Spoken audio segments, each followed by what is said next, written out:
All right, moving on.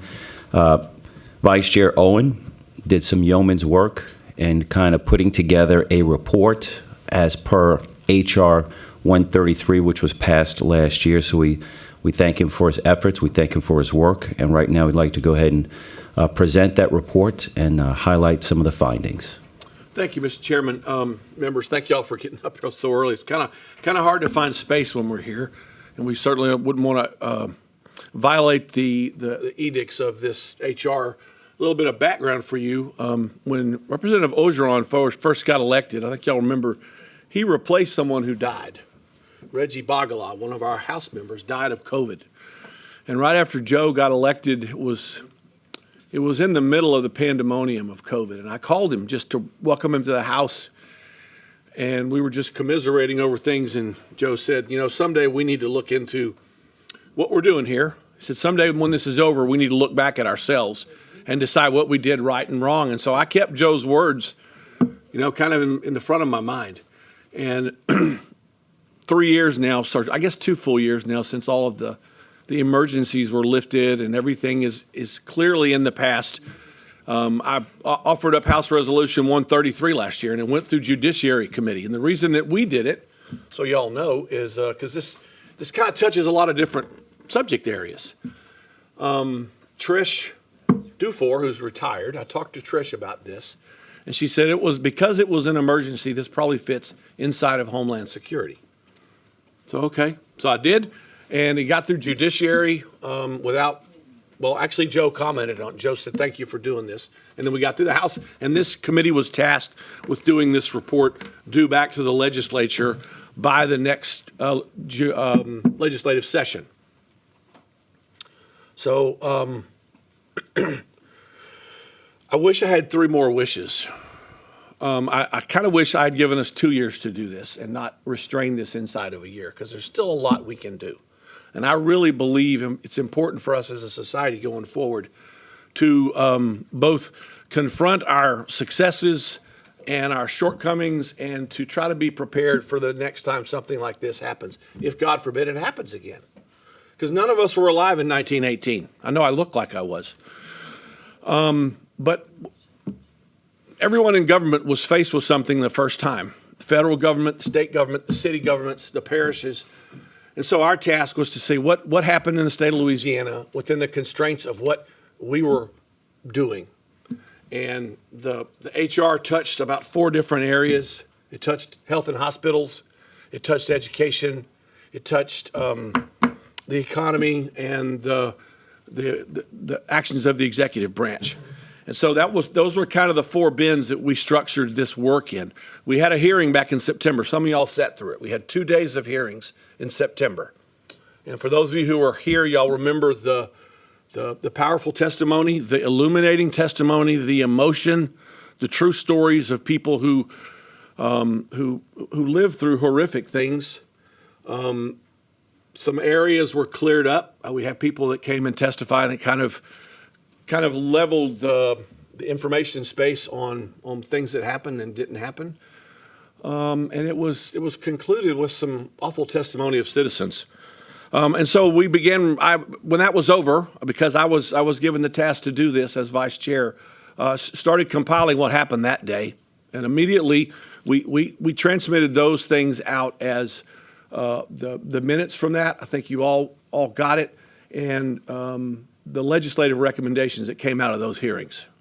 And there's a number of them in there. And you'll see in the report, there's a number of legislative recommendations that kind of were discussed in here and were put on the table as possibilities. Obviously, there's no tie to them. And we sadly did not get to the other hearings. I really wish we could have had hearings on education, on the business environment, because that's so important to our state.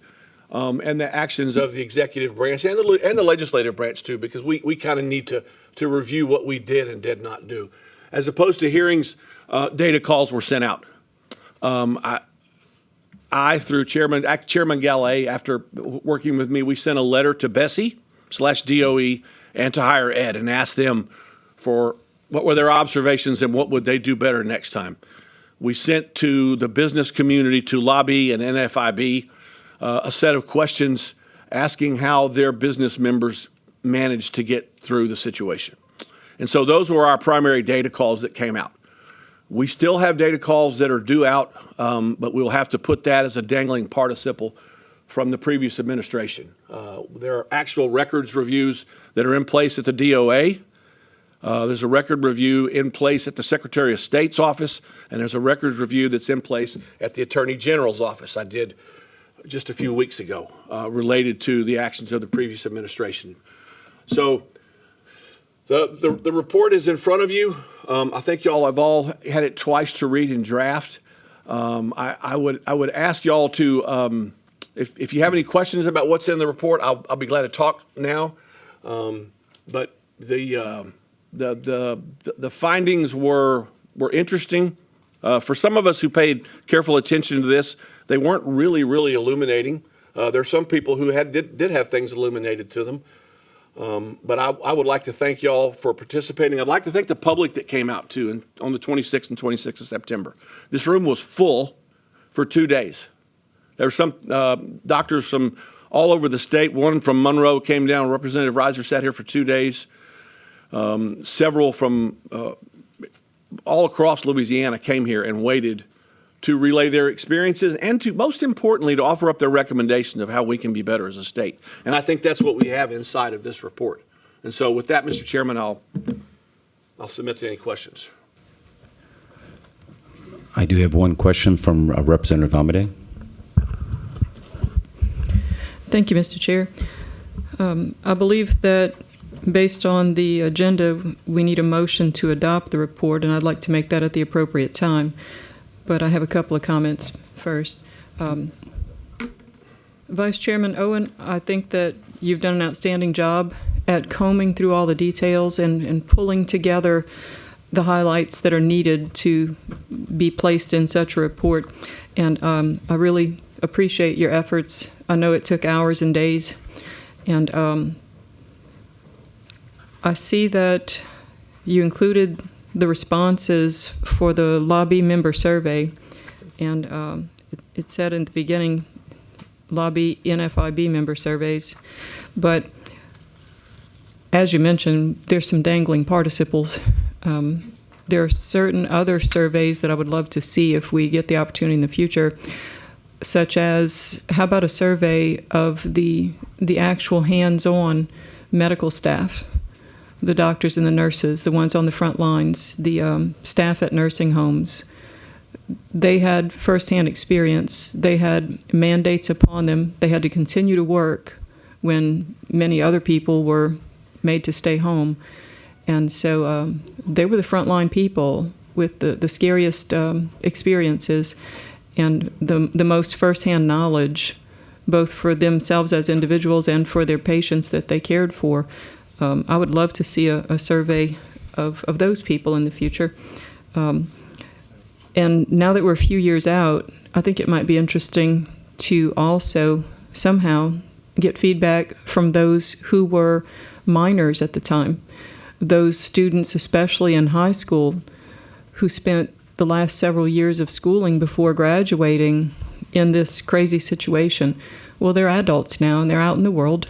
I'd love to hear some input from them about how they've overcome a lot of the challenges from their high school years. And so I'm sure that there are other segments of the population we can think of that we'd like to hear from cumulatively. And I hope we get that opportunity.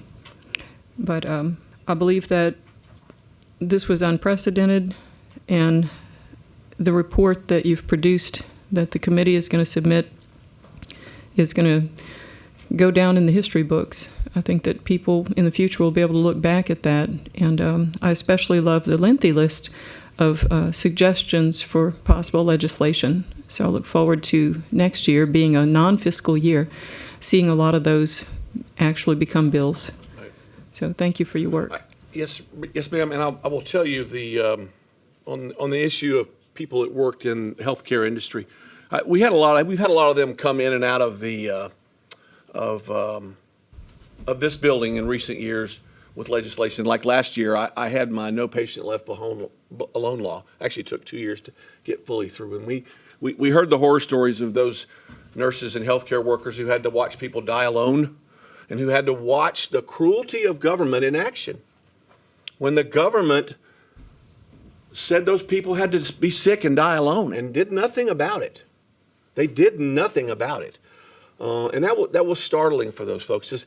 And we've rectified some of these problems along the way. I'm glad we rectified that one. I know everybody in this room voted for that bill where no one will die alone in Louisiana again because of the actions of this body. And speaking of the actions of this body, there is one of the last lines in the report I speak to, or the report speaks to, the legislature had the authority to step in and change things. And we summarily would not. We summarily would not. The law allowed us to stop the emergency. And we tried it once, and then it got tangled up in court, and no one wanted to finish. No, everybody just threw their hands up and went, the governor's refusing the legal order, and it got tangled up in court. And I still don't know. I don't know where it is. As to your question on education, learning loss is still there. I would like to publicly commend Dr. Cade Brumley for being the man in the arena on that moment. Because at the beginning of the 2020 school year, we closed down in the spring of 2020, and in the fall of 2020, there was still belief from this building in the fourth floor that schools should have stayed closed. And Dr. Brumley told them, he walked out of the room and he said, if you're going to keep schools closed, you're going to do it without me.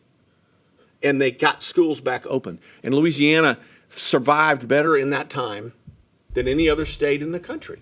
Yes, wasn't our school system recognized as being the one that had recovered the most in all 50 states? Right. And that was a will of a lot of people. Our principals, our teachers, our family members, our kids who fought through all kind of insanity.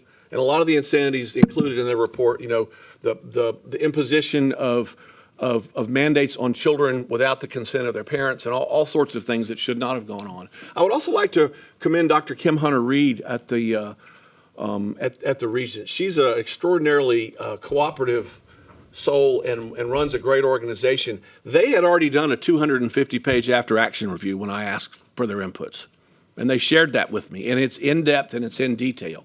And this committee, I'll be glad to share it with any of y'all who want to see it. But Dr. Reid and her team saw the need to look backwards, and they did. And so good for them on that. So.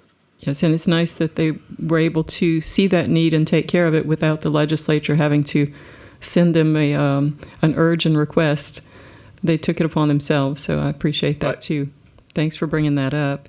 And yes, you mentioned the No Patient Dies Alone Act. It was very frustrating. I remember bringing a bill. Maybe it was too early.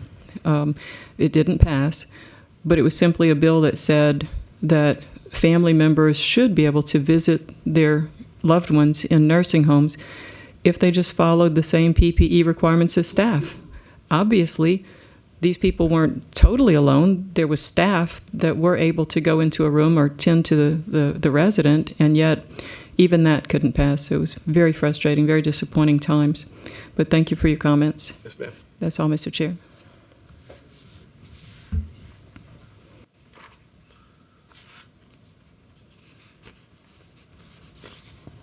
Representative Knox. Thank you, Mr. Chair. Thank you, Representative Owens, for your presentation and all the work that you've done as it relates to this issue that we're discussing this morning. I want to echo some things that Representative Amity indicated that I, too, would have liked to see more from the hospital's perspective, because as you may recall, and as indicated in this report, I had some questions and concerns about the amount of money that was spent on a temporary facility at the convention center. Your report indicated that it was $100 million. And I believe Rep. Wiley had highlighted that it possibly was more than that. And I think the individual from Homeland who was at the table, can't recall his name now, kind of alluded to that as well, but there was an investigation by FEMA. He was limited in his remarks. What concerned me about that particular line of conversation we were having was the use of hospitals being overwhelmed. And you referenced that in this report. And it was first initiated by our colleague, Representative Amity, when she had indicated that when she looked around her district, she didn't notice or recognize hospitals, quote, being overwhelmed. And I think the word overwhelmed was used differently.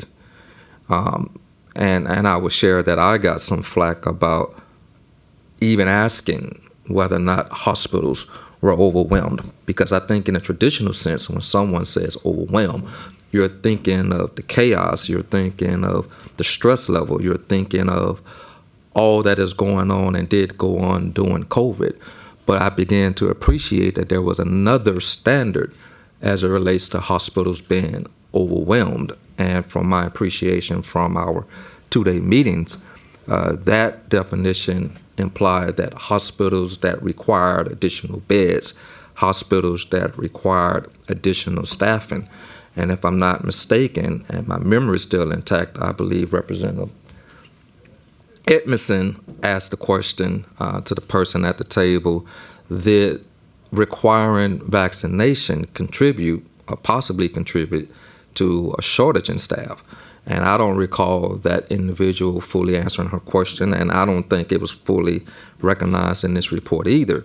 And I don't have a position one way or the other, but the whole point was to get some clarity and to look at all things possible so that we can know how to better respond should something like this happen in the future. So I said all that to say that, piggybacking off of what Representative Amity alluded to, that I think hearing more from the hospital perspective in terms of what was it like, boots on the ground. Were we staffed enough here in the state of Louisiana? Were hospitals, in fact, overwhelmed by whatever definition they want to use, and whatever definition they do use, that clarity would be appreciated by me. And as it relates to the $100 million plus that was spent, and I think, if I recall correctly, for $100 million, it only served, I think, 100-something people, give or take. I can't remember, but I do remember it being some small figure. And the clarity as to how that money was spent and where did it go, I understand is still under investigation. But as I close, I think this was a decent piece of work. I congratulate the chair and the whole team that had a hand in producing it. To the point that you made in your opening statement, I was one of those individuals who was enlightened as it relates to the whole conversation around vaccines.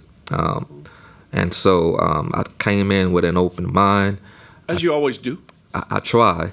And some people I thought who would have presented themselves, and I say this with all due respect, as wacky, ultimately end up, in my estimation, being pretty credible. They talked about the science. They talked about the evidence.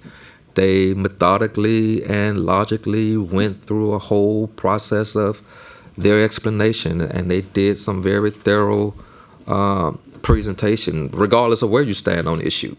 So on that front, and for those 2 days, I have to say that I was one of those individuals who were enlightened, and I appreciate the report. And I would just add that I would like to see and hear more from the hospitals. So thank you for that. Thank you, Representative Knox, and your words mean a lot. You are a thoughtful person. The $100 million, to my understanding, and I can ask the chairman what he's found out in recent days, is it. GOSEF said they sent us something, and we can't find it. So we need to find it, because those, as I understand it, those were federal dollars that came to Louisiana and someone spent them. So although it's federal dollars, it's all of our tax dollars. And that kind of thing went on. Look, we have a great thing in federal government. We try to drown problems with money. And that's what they did. They tried to drown problems with money. And that's kind of highlighted in the business section too. A lot of people couldn't get employees to come because we were drowning them with money. And so we do. Our citizens deserve that answer, Representative Knox. And as to the issue of being overwhelmed, that's addressed here in a little bit to a degree. Mr. Waddell, who did a nice job sitting here for a couple hours, from the Hospital Association talked about 5,000 person shortage in our hospitals across the state for a litany of reasons. There's a litany of reasons. And we did have hospitals like Rapides General, the hospitals up near where I live, they would be half full because they didn't have the staff to be fully full. And so that was part of the problem, is that we have a workforce deficiency that we as a state need to work towards. Thank you, Yeah. Mr. Chair.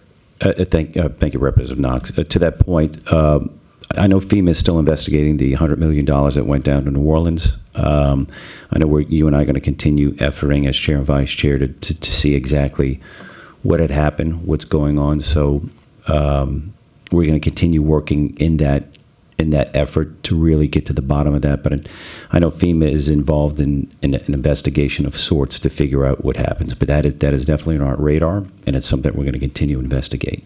Let's go to Representative Cruz. Stand by.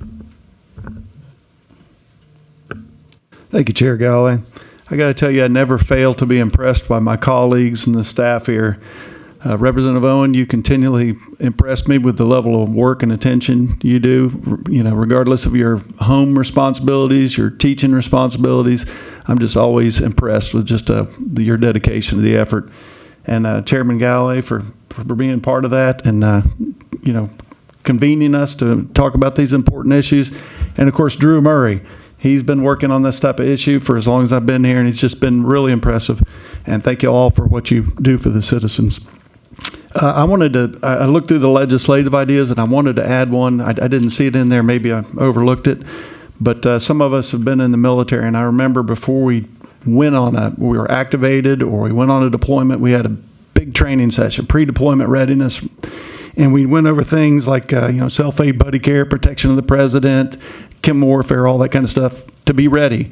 And I was wondering if maybe next time an emergency is declared, we had something similar to remind LDH, DOA, LSP, whoever, what the state's rights are, what we expect for each individual's rights, what EUA is, what it does, what countermeasures are, what off-label use means, informed consent, all those different issues to remind the people, hey, we haven't done this for 10 years.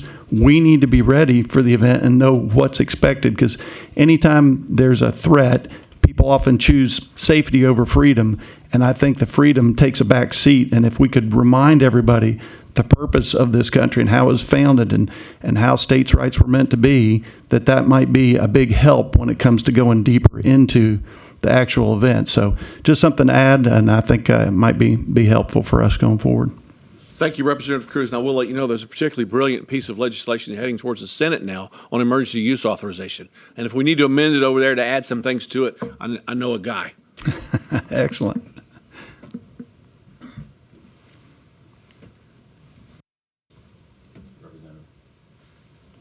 Representative Reiser.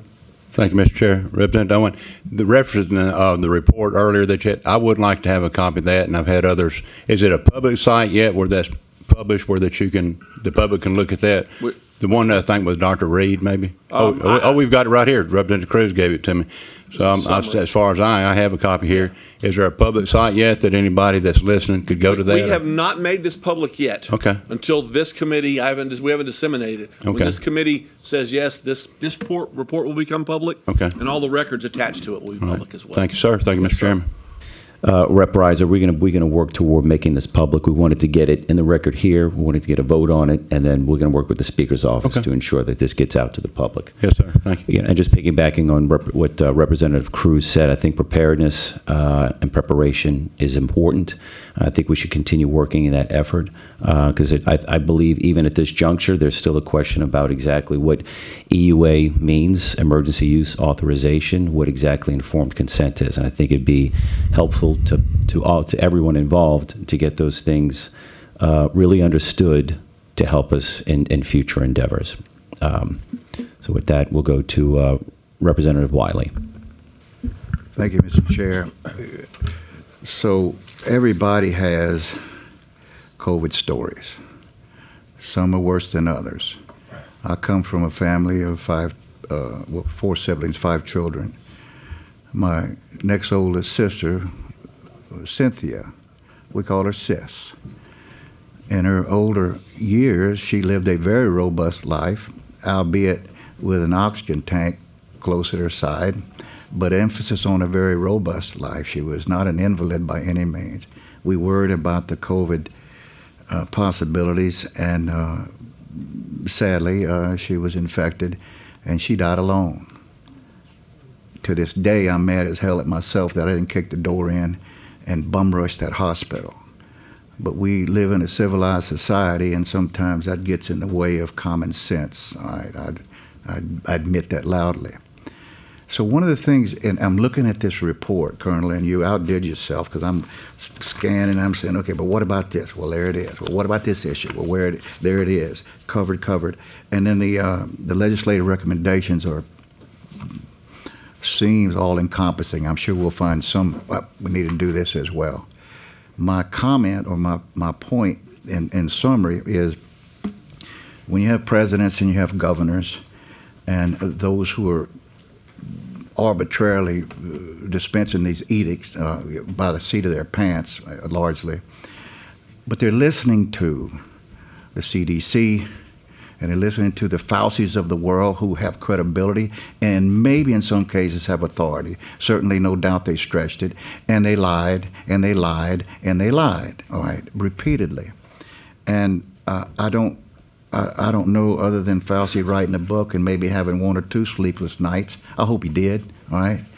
And the CDC, all of them. I was just wondering with this body, Mr. Chair, and we're talking about a broad range, but we're talking about the 100 million, which I was told by insiders that it was much more than that. And we're waiting on FEMA to clarify what that was, waiting once again, which is a term usually associated with FEMA, waiting, right? And I'm just wondering with the muscle of this committee, and this is our wake up here, your document, you and yours, right?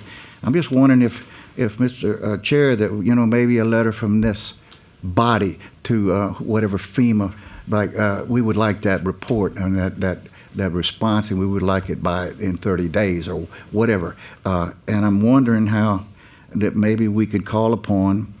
I don't want to weaponize, but maybe I do. Okay, this I say this with respect to my fellow committee members, but I'm wondering if we just started exposing ourselves as activists, representing the constituency, and that we would start calling out people and moving towards a direction of there will be another Fauci. There may be one on deck right now. Is the CDC been reorganized? I know we have I submit, I think most would agree, we have at least a commander-in-chief that is not slow to react on these issues, okay? But I remain worried that the country has awakened on this. I just have confidence about that we're not going to be pushed around again on this issue. But I worry about our leaders being led astray by those scientists who lie and use social media to project and to continue to hypnotize the masses, all right? I don't think I'm over-exaggerating about that. And so I thank you again for your report, and thank you for listening, and I look forward to serving, and I look forward to, in closing, Mr. Chair, is if we can use the body here in a respectful, appropriate way to call out and to challenge and to request and to demand answers. I want to be a part of that. Thank you. Representative Wiley and Sheriff Wiley and Sergeant, Yes, sir. what'd you get to in the Marines? Yes, sir. We are duty bound to do those things. That's why we are here. That's why we're paid $1,100 a month. We are duty bound to represent people and to conduct oversight. And I thank you for bringing that up, because that's why we're here. That's why we held this hearing. And I think we need to do those things. And look, I worked for a particularly flamboyant Air Force general one time who said something that I'll never forget. He said, there are mistakes and then there are crimes. And there are people that have to determine. I know you found that as a sheriff. And so there are other people whose job is to do that, but it is our job to discover things and to disseminate them appropriately. We don't have an investigation arm here, but I'll tell you, just quite frankly, the dangling participle I have with the Attorney General and with the Department of Administration, in early 2022, the previous governor enjoined a suit. Now, if I use incorrect legal language, forgive me. He filed suit for his administration to be part of the prosecution of this pastor from Central named Reverend Spell. I guess that's his right to do it, but he put on the lawsuit, he said the Attorney General is joining me on this. The Attorney General did not ask to enjoin him. A government document was falsified. No matter how you look, whether it's a mistake or a crime, I don't know, but a government document was falsified because Attorney General Landry got his name taken off the next day. And I asked the previous speaker to have oversight over that, and he looked at me like a dog looking at a new pan. He wanted nothing to do with that. You don't falsify government documents on purpose. And I want to know who did that. But that's just, look, and you talk about social media and things getting out of hand. That cuts both ways. You know, there are conspiracy theories. There are active information and disinformation campaigns. This gentleman's going to tell you about some of them in a minute. But it's our job to try to sift through as best we can and to speak for our 44,000 and to illuminate. And I'm sorry that happened to your sister, because it happened to a lot of people we all know. And we're going to be better. That's what America does. Like I said the other night at the floor of the House, we course correct in this country. And this is a time for us to course correct.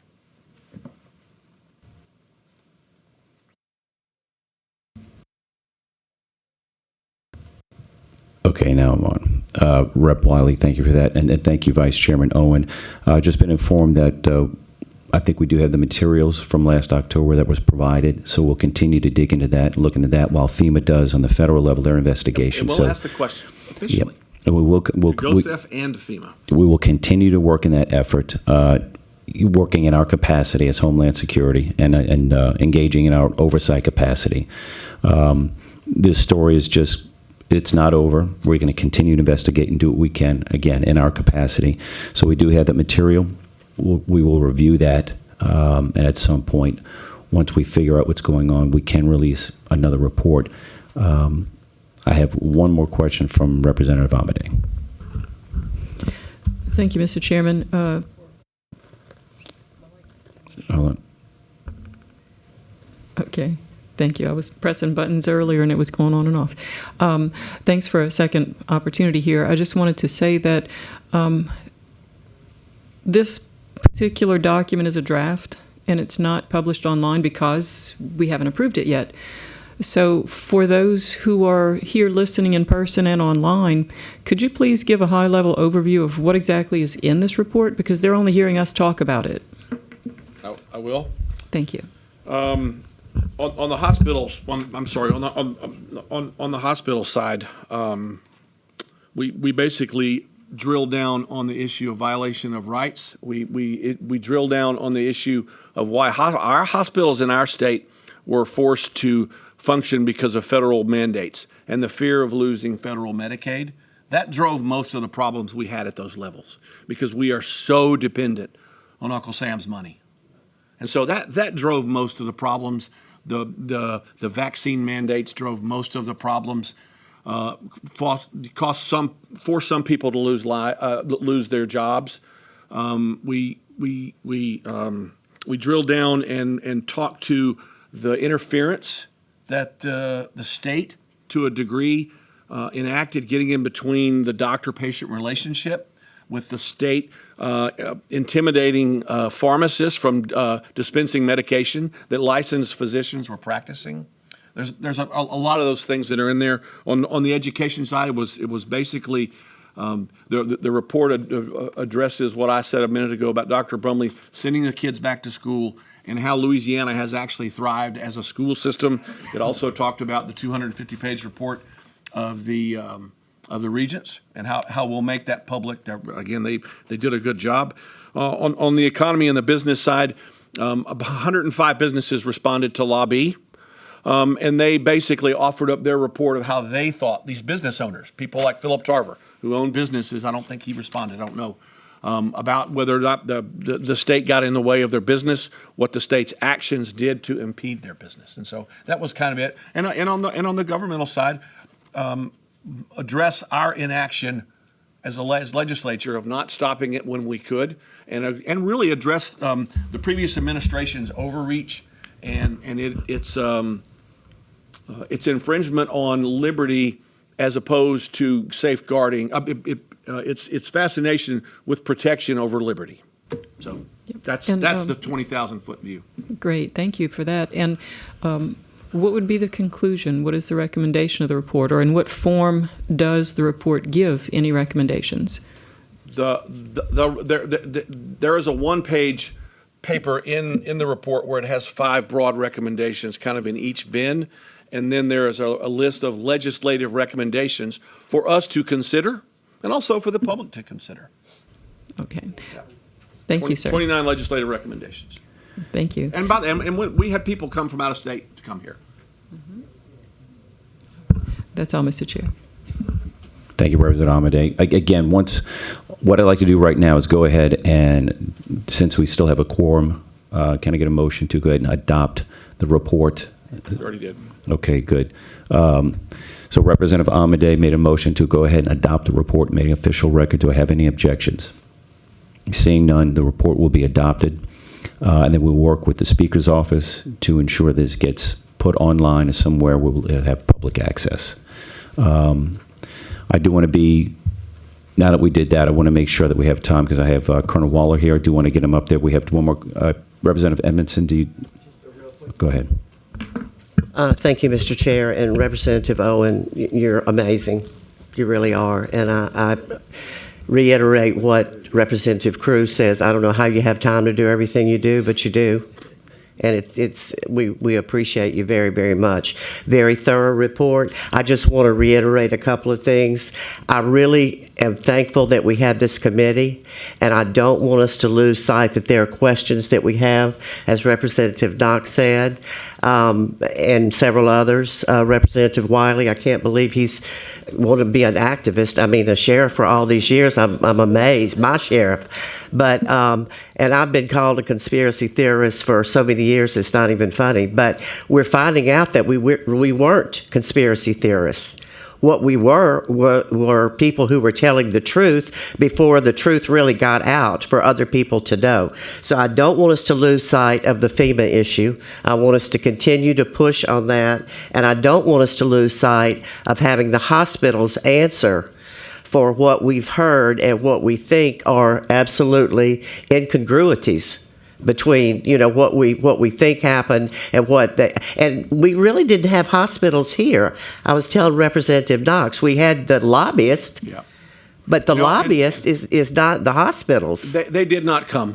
They didn't. They did not come, but they assaulted the meeting in public a few weeks later. That's right. Another topic That's exactly right. itself. So for that reason and many other reasons, I don't want us to lose sight, Mr. Chair, of those two things so that we can continue to dig in, because it doesn't look like the federal government, even though I feel like we're in a lot better shape than we were. I don't see anybody being indicted. I don't see anybody being questioned like I think they should. So we do it at a state level. We're leading out on many things. I think we should lead out on this, because I know there are people from other states that have the same questions that we do.